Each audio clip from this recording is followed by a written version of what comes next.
ضخامة الملعب كما تشوفوا. المغاربة رايحين للقدام، تطور كبير يشهده المغرب في الآونة الأخيرة، في هذه السنوات الأخيرة راهو رايح للقدام درجة درجة، شوية بشوية المغرب يتقدم من الحسن إلى الأحسن. هذا هو التصميم تاعو ملعب الحسن الثاني الأكبر في العالم. في هنا المغرب بهذا العالم تاع بن سليمان لأزيد من 115 ألف مقعد، يستهدف نهائي مونديال 2030 مشترك مع إسبانيا والبرتغال. اسم إثري، إثري احنا تاني أمازيغ الجزائر قبائلي نقولوا إثري للنجم، وعلى ما أظن كل أمازيغ شمال إفريقيا يقولوا للنجم إثري، سواء في المغرب ولا ليبيا ولا موريتانيا ولا الجزائر ولا تونس. أمازيغ شمال إفريقيا كلهم يقولوا إثري للنجم. هنا نشوفوا ملعب بن سليمان بالدار البيضاء بكازابلانكا. اخوان اخواتي الكرام، سلسله تاع الملاعب اللي نقوم بعمل فيديوهات وردة فعل عليها اخوان اخواتي الكرام في المملكه المغربيه. الايقونات، يعني ملاعب عالميه يتم انجازها في المملكه المغربيه. هنا نشوفوا بدايه او الاشغال راي يعني بوتيره متسارعه، بسم الله ما شاء الله عليها. كما تشوفوا هذا هو ملعب بن سليمان او ملعب الحسن الثاني الكبير بمنطقه بن سليمان بالدار البيضاء، شمالي شرق الدار البيضاء كازابلانكا، يبعد حوالي 35 ل 40 كيلومتر. هكذا يا خوتنا، صحونا المعلومات اذا كنا غلطين اسفل في التعليقات. هذا سيكون اكبر ملعب في العالم بالسعه الاستيعابيه تاعو، يصل الى اكثر من 115 ألف مقعد. أولا وقبل كل شيء أخونا أخواتي الكرام، أترك لكم رابط قناة رباط المعرفة أسفل في الديسكريبشن في صندوق الوصف. صاحب هذا الفيديو اشتركوا في قناته ويدير كل مشاريع المملكة المغربية، رايح يروح عن قرب ويصورها. تبارك الله عليه، بسم الله ما شاء الله عليه. كما نشوفوا أو درنا هذه الصور لبداية الإشغال في هذا الملعب بن سليمان. تشوف الضخامة تاعو من خلال هذه الصور. اخوانا اخواتي الكرام، شوف شوف شوف شوف شوف وين واصلين. شوف المساحه اكثر من 100,000 هكتار ولا اراضي اللي خداها هذا الملعب. تشوف الضخامه تاعو، وبايادي مغربيه ايضا 100% يتم انجاز هذه المعلمه والجوهره للمملكه المغربيه. هنا المغرب بهذا العالم تاع بن سليمان لازيد من 115 ألف مقعد، يستهدف نهائي مونديال 2030 مشترك مع إسبانيا والبرتغال. يستهدف أنه النهائي راح يكون بهذه الملعب، لأنه هذا الملعب بمواصفات ملعب اللي يحتضن نهائي المونديال صراحة يا أخونا أخواتي الكرام. وهذا المشروع عطاو المدة تاعو، ما عنده واحد شهرين من اللي بداوا. راكم تشوفوا التقدم تاع الأشغال، ها بسم الله ما شاء الله عليه يا خوتنا. نهاية المشروع سيكون في 2027 بإذن الله سبحانه وتعالى. التصميم تاعو عبارة عن خيمة كبيرة، الخيمة التقليدية للمملكة المغربية. لخوتنا المغاربة التصميم تاع هذا الملعب كما شفنا في فيديوهات سابقة، بينت لكم التصميم تاعو اللي داروه لهذا الملعب. صراحة بسم الله ما شاء الله عليه، يحوز على ملاعب للتدريب أيضا، حوالي 4 ملاعب كبيرة و2 صغيرة. يحوز على فندق ومكان للألعاب أيضا. فالمحيط تاعو يحوز على حديقة ومساحات خضراء أيضا، بيسير مقاهي ومطاعم وغيرها.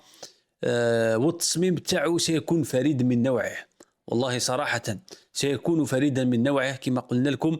فلأول مرة نشوف يعني واحد التصميم تاع هذيك الخيمة الكبيرة، ليست كخيمة تاع الملعب، الخيمة تاع قطر خيمة واحدة فقط، هذيك هي الخيمة تاعهم. على كل حال الخيمة المغربية شغل عندها بزاف تجاعيد هكذا، دوك نشوفوا مع بعض. هذا هو التصميم تاعو ملعب الحسن الثاني الأكبر في العالم في منطقة بن سليمان. يا أخوان أخواتي الكرام، ها هو التصميم تاعو عبارة عن خيمة كبيرة بسم الله ما شاء الله عليه. شوف واحد التصميم خرافي صراحة.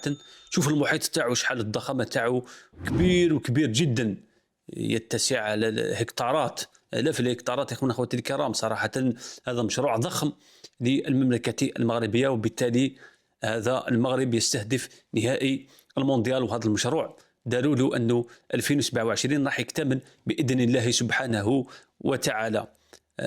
ضخامة الملعب كما تشوفوا، المغاربة رايحين للقدام، تطور كبير يشهده المغرب في الآونة الأخيرة، في هذه السنوات الأخيرة راهو رايح للقدام درجة درجة، شوية بشوية المغرب يتقدم من الحسن إلى الأحسن هكذا. صراحة هذا الشيء فوزي لقجع، الشيء اللي داروا في كرة القدم في المملكة المغربية، رئيس الجامعة الملكية المغربية لكرة القدم، صراحة شيء كبير يقومون به، عمل كبير يقومون به صراحة.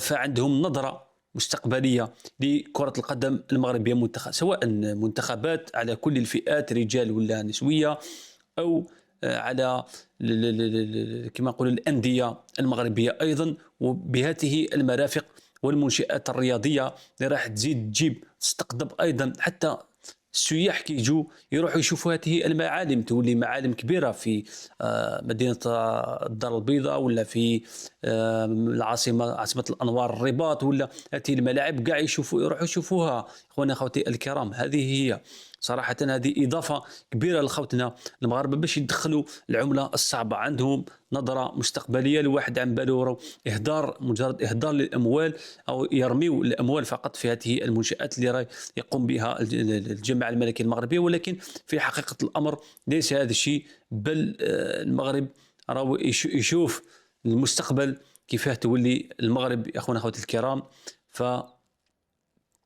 هذا شيء جميل وجميل جدا. إذا من ملعب بن سليمان، أكبر ملعب في العالم الذي يتم إنجازه، تم في كازابلانكا في المملكة المغربية، نروح نشوفوا عن الكرة الرسمية لكأس إفريقيا 2025 في المملكة المغربية. عندها أيام من اللي أعلنوا عنها والكشف عنها، ونشوف المميزات تاعها. كما نشوفوا قال لك الاتحاد الإفريقي لكرة القدم وبيما يكشفان عن الكرة الرسمية لبطولة كأس إفريقيا 2025 المقامة من المملكة المغربية. فما ميزات هذه الكرة؟ تحمل الكرة اسم إثري، واستوحى تصميمها من فن الزليج المغربي، وهو بلاط تقليدي معروف بزخرفته الهندسية. اسم إثري، إثري احنا تاني أمازيغ الجزائر قبائلي يقولوا إثري للنجم، وعلى ما أظن كل أمازيغ شمال إفريقيا يقولوا للنجم إثري، سواء في المغرب ولا ليبيا ولا موريتانيا ولا الجزائر ولا تونس. أمازيغ شمال إفريقيا كلهم يقولوا إثري للنجم، هذه هي. وبالنسبة للزليج موجود في المغرب فقط في الزليج الفاسي.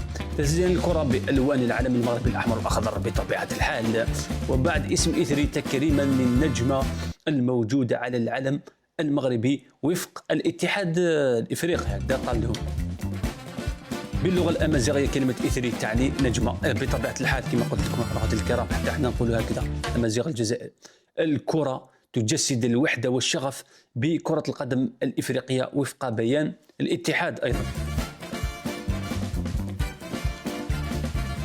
بعكس التناظر الدائري الذي في الكرة، وحدة المنتخبات 24 مشاركة في البطولة، هذوما كاع 1 2 3 4 5 تحسبهم تلقى 24.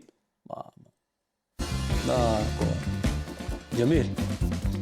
مرت عملية التصميم ب3 مراحل، هي البحث الثقافي، الاستكشاف الإبداعي، الاختبارات التقنية والتحسينات. نعم سيدي. في صناعتها اعتمدت بيما على تكنولوجيا أوربيتا 6 التي تضم ثباتا في الطيران ودقة في التمرير والتسديد. نعم سيدي. لتقديم أداء كروي عالي خلال المباريات، مع الاحتفاء بالثقافة الإفريقية الماما أفريكا. نعم سيدي. وفق الكاف ستكون الكرة متوفرة في الأسواق بسعر 130 يورو كما نشوفوها. بسم الله ما شاء الله عليها. ستنطلق نهائيات كأس أفريقيا في 21 كانون الأول ديسمبر 2025 في المملكة المغربية رسميا كما نقول اخونا اخواتي الكرام، هذه هي الكره بسم الله وما شاء الله عليها. اخونا اخواتي الكرام، صراحه نتمنى التوفيق والنجاح لاخواننا واشقائنا المغاربه، وان شاء الله سيوفقون في تنظيم هذه الكان، وستكون افضل كاس افريقيا او افضل نسخه لكاس افريقيا منذ انشائها في الماما افريكا.